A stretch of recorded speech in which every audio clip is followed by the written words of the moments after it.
کہ ناظم آباد 4 نمبر میں 20 سال رہا ہوں، سن 60 سے 80 تک، یہاں 80 کی ابتدا میں آیا ہوں۔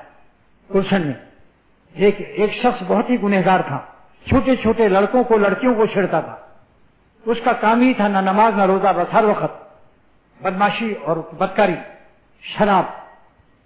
جب مرنے لگا تو اس کے ایک دوست، میرا دوست تھا، میں نے کہا جاؤ اس کو توبہ کرا دو۔